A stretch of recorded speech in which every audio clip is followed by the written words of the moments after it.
तो good morning, कैसे हैं आप लोग। मैं श्वेता दीक्षित आज आपको हातिम के दूसरे चमल का अगला वीडियो सुनाऊंगी, भाग 6। तो चलिए शुरू करें। माहरू परिशाह का मोहरा देवों की सहायता से मिल सकता है, नहीं तो इसका मिलना कठिन है। ऐसा विचार कर हातिम देवों के गांव में पहुंचा तो हातिम को पहचान कर देवों ने उसका बड़ा सम्मान किया। फिर वह उस गांव में पहुंचा जिसमें उसने सरदार की पत्नी की आंखें अच्छी की थी। 2-3 दिन सरदार के यहाँ ठहरकर हातिम ने कहा, अब मैं आपके बादशाह के पास जाना चाहता हूँ। यह सुनते ही सरदार उसे अपने बादशाह के पास ले गया। बादशाह ने पूछा, हे प्यारे, अच्छे तो हो, और बोलो यहाँ कैसे आना हुआ। तब हातिम ने कहा, अब मैं आपके हातिम ने कहा, आपकी दया से प्रसन्न हूँ, मुझे माहरू परिचाह का मोहरा चाहिए। बादशाह ने कहा, मोहरा मिलना तो बहुत कठिन है, इसलिए मेरे कहने से इस बात को भूल जाओ, क्योंकि वहाँ पर मेरे देव भी नहीं जा सकते, और जाएं भी तो फिर जीवित लौट कर नहीं आ सकते। हातिम बोला, प्रतिज्ञा नहीं टूट सकती, आप तो 4 देव मेरे साथ भेज दीजिए जो मुझे वहाँ तक पहुँचाएं। बादशाह ने धीरज दिया और 3-4 देवों को आज्ञा दी कि जाओ इसको माहरू परिशाह की सीमा तक पहुंचा दो, और जब तक यह लौट कर ना आए तब तक वहीं बैठे रहना। इतना सुनकर 4 देव हातिम के साथ चल दिए। 1 महीने चलते चलते माहरू परिशाह की सीमा पर पहुंचे। वहां पहुंचकर देव हातिम से कहने लगे, अब हम आगे नहीं जा सकते, क्योंकि आगे जाने पर हमारी जान की खैर नहीं। हातिम ने कहा, यह तो मैं भी जानता हूँ। ऐसा कहता हुआ हातिम आगे बढ़ा तो उसे एक ऊंचा सा पहाड़ दिखाई दिया। वह उस पहाड़ पर चढ़ने का विचार करने लगा। वह अभी ऐसा विचार कर ही रहा था कि उसने देखकर सैकड़ों परिजादे आ गए और उसे पकड़कर पहाड़ पर ले गए। फिर जंजीरों में बांधकर उसे पृथ्वी पर डाल दिया और पूछने लगे, बोल, तू यहाँ क्यों आया है। हम जानते हैं तू हमारे बादशाह का मोहरा लेने आया है। हातिम ने चुप रहना ही बेहतर समझा। अब हातिम बड़ी देर तक चुप रहा तो एक ने कहा कि इसे आग में झोंक दो। परिजादों ने आग जलाकर तैयारी की और हातिम को पकड़कर उसी में पटक दिया। उन्होंने समझा कि यह मनुष्य जल भुनकर राख हो जाएगा, परंतु रीछ की बेटी के द्वारा दिए गए मोहरे के प्रभाव से हातिम का बाल भी बांका नहीं हुआ और आग भी बुझ गई। धुन का पक्का हातिम पुनः आगे बढ़ा। अभी वह कुछ ही दूर गया था कि परिजादे ने उसे देख लिया। पहले तो वे उसे जीवित देखकर हैरान हुए, परंतु फिर क्रोधित होकर उस पर टूट पड़ी और उसे उठाकर समुद्र में फेंक आए। यहाँ एक घड़ियाल हातिम को निकल गया, परंतु उस रीछ की बेटी के मोहरे के प्रभाव से 3 दिन तक वह उसके पेट में जीवित रहा और उसके पैरों से उसकी आंतों को कुचलने लगा। अब तो घड़ियाल बड़ा घबराया और उसने उल्टी करके हातिम को पेट के बाहर निकल दिया। हातिम उसके पेट से निकलकर वहां से एक और चलने लगा। कई दिनों बिना खाए पिए था, बहुत अधिक थक गया था, इसलिए वह एक जगह रेत पर बैठ गया। इतने में परिजादों का एक झुंड उसके पास आया और हातिम को देखकर एक ने पूछा, क्यों रे मनुष्य, तुझे यहाँ कौन लाया है।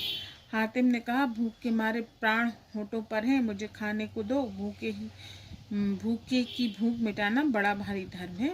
यह सुनकर परिजादे बोले, अरे मनुष्य, हमारे बादशाह का सख्त आज्ञा है कि जो मनुष्य हमारी सीमा के भीतर आए उसे जान से मार दो, और तू हमसे भोजन की इच्छा करता है।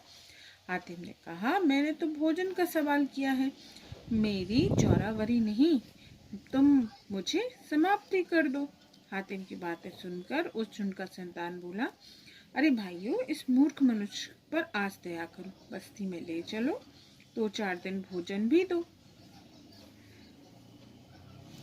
परिजादों ने अपने सरदार से कहा, आप ये क्या कह रहे हैं। यदि यह बात बादशाह तक पहुंच गई तो हम और आप कत्ल कर दिए जाएंगे। तब सरदार बोला, बादशाह यहाँ से 700 कोस पर बैठे हैं, वह इस बात को कैसे जान लेंगे? अगर तुम ईश्वर की राह में भला करोगे तो हमारा भी भला होगा। सरदार का कहना मानकर सब परिजादे हातिम को बस्ती में ले गए और 3-4 दिन सम्मान पूर्वक उसकी सेवा की। जब 3-4 दिन के बाद हातिम की दशा संभल गई तो वह बोला, हे भाई परिजादो, अब मैं जाऊंगा। मुझे तुम्हारे बादशाह से बहुत जरूरी काम है।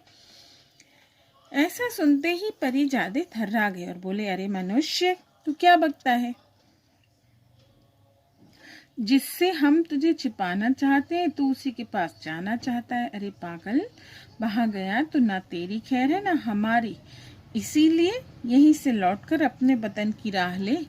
ऐसा कभी नहीं हो सकता मैं यहीं से लौट जाऊं। मैं महारू परिसाह से अवश्य मिलूंगा। यह सुनकर परिजादों ने जाकर अपने सरदार को सब हाल सुनाया तो वह काम किया और आकर हातिम से बोला, क्यों भाई, तू भी क्यों मरने को जाना चाहता है और हमें भी मरवाएगा? हातिम यह सुनकर हंस पड़ा, फिर बोला, मैंने खुदा की राह में परोपकार पर कमर बांधी है, तभी तो जिनका मारने का काम है उन्हीं को मेरे ऊपर दया आ जाती है। इसीलिए मुझे आशा है कि तुम्हारे बादशाह को भी मेरे ऊपर दया आएगी। मैं उनके पास जरूर जाऊंगा और वहां से जीवित आऊंगा। सरदार ने कहा, जब ये अपने आप को वहां जाना चाहता है तो हम सरकारी शुभचिंतक बनकर क्यों ना स्वयं इसे बादशाह के पास ले चलें। यह सुनकर सभी बोल उठे कि ठीक है, ऐसा ही कीजिए। सरदार ने हातिम को बंदी बनाकर बादशाह को अर्जी लिखी कि बादशाह सलामत एक मनुष्य हमें लाल सागर के किनारे मिलाए। उसे हमने बंदी बना लिया है। अब आगे आपकी जो आज्ञा हो वही काम किया जाए। नौकर अर्जी लेकर 2 दिन में महरू परिशाह के दरबार में पहुंचा और अदब के साथ यह अर्जी सामने रख दी। बादशाह ने उस अर्जी को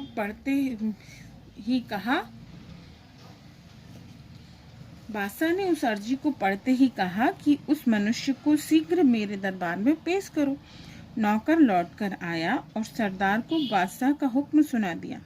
बादशाह की आज्ञा सुनते ही सरदार ने प्रबंधक के साथ हातिम को राजधानी की ओर रवाना कर दिया। हातिम के पहुंचने से पहले शहर में हल्ला मच गया कि आज एक मनुष्य बंदी के रूप में आ रहा है जो लाल समुद्र तट से पकड़ा गया है। एक परिजात की बेटी जिसका नाम हुस्ना था ने भी सुना। सुनते ही वह अपनी सहेलियों से बोली, एक बंदी मनुष्य आज दरबार में पेश किया जा रहा है, चलो उसे देखें तो सही कि वह है कैसा। हुस्ना अपनी माँ के पास जाकर बोली, अम्मा, आज मैं बाग में जाना चाहती हूँ। माँ ने आज्ञा दी। वहाँ की यह रीति थी कि जो लड़की बाग में जाती थी वह 40 दिन तक बाग में ही रहती थी। हुस्ना माँ की आज्ञा अनुसार सहेलियों को साथ लेकर बाग में पहुंची। इतने में 10-11 सिपाही आते दिखाई दिए।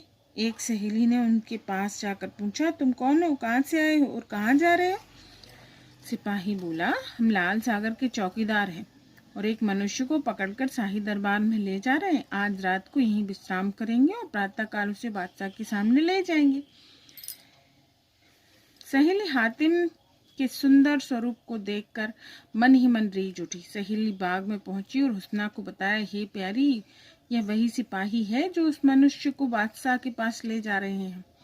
जब एक पहर रात बीत गई, वह सिपाही गहरी नींद में सो गए तो हुस्ना की 4 सहेलियां वहां पहुंची और सोते हुए हातिम को उठाकर बाग में ले आईं। तब हातिम ने हुस्ना को देखा तो तुरंत प्रीति के फंदे में फंस गई। कुछ देर बाद खुदा की इच्छा से हातिम की नींद खुल गई और अपनी आंखों पर के सामने इतनी चंद्रमुखी स्त्री को देखकर वह चकित हो गया। बोला, हे सुंदरी, तुम कौन हो? मुझे यहाँ कैसे ले आए? यह सुनकर हुस्ना प्रेम पूर्वक बोली, हे प्यारे, तुम कुछ सोच ना करो। यह बाग मीना नाम की एक परिजादी का है। मैं उनकी बेटी हूँ। मेरा नाम हुस्ना है। मैंने सहेलियों की मदद से तुम्हें सिपाहियों के बीच से उठवाया है क्योंकि मुझे तुम्हारे चंद्रमुख देखने की बड़ी इच्छा थी, सो पूरी हुई। अब मैं तुम्हारे ऊपर बलिहारी हूँ, इसीलिए तुम किसी प्रकार की चिंता न करना। हातिम ने कहा, तुम मेरे काम में क्यों बाधा डाल रही हो? मुझे जहाँ से लाई हो वहीं पहुँचा दो। उसने बोली, हे प्यारे, तुझे क्या काम है मुझे बता। हातिम बोला, मुझे माहरू परी शाह का मोहरा चाहिए। अब तो हुस्ना कप कपा उठी और आंखों में पानी भरकर कहने लगी, अरे मेरे हृदय को दुखाने वाली, तेरे सिर पर तो वैसे ही मृत्यु नाच रही है। मैं जहाँ से तुझे उठाकर लाई हूँ, यदि वहीं तुझे पहुँचा दूँ, कल सवेरे ही बादशाह की आज्ञा से कत्ल कर दिया जाएगा। उस पर भी तो हमारे बादशाह का मोहरा चाहता है। यह सुनकर हातिम ने कहा, हे परी, यदि वह मुझे नहीं मिला तो यहीं मर जाऊंगा। मैं अपने घर फिर जीवित नहीं जा सकता। हुस्ना बोली, अच्छा तेरा यही प्रण है तो बुद्धि से काम ले। तू मेरे पास विश्राम कर, जिससे यथाशक्ति मैं तेरे इस कठिन काम में सहायक बन सकूं। यह सुनकर हातिम बड़ा प्रसन्न हुआ और हुस्ना के साथ उस बाग में आनंद करने लगा। वह प्रातःकाल होने पर सिपाही जागे तो अपने बीच में बंदी मनुष्य को ना पाकर बड़े घबराए। हातिम को खोजते खोजते 3-4 दिन बीत गए, परंतु कहीं भी पता न चल सका। उधर बादशाह के दरबार में ध्यान आया कि अरे, उस पकड़े हुए मनुष्य को सरदारी दरबार अभी तक मेरे पास नहीं लाए। इसका क्या कारण है? तत्काल ही उसने मंत्री को आज्ञा दी कि एक नौकर लाल सागर की ओर शीघ्र ही भेजो, जो वहां की सरदार से बंदी को दरबार में पेश ना किए जाने का कारण पूछे। अब इसके आगे क्या हुआ वो मैं आपको अगले वीडियो में सुनाऊंगी। Okay, bye, take care.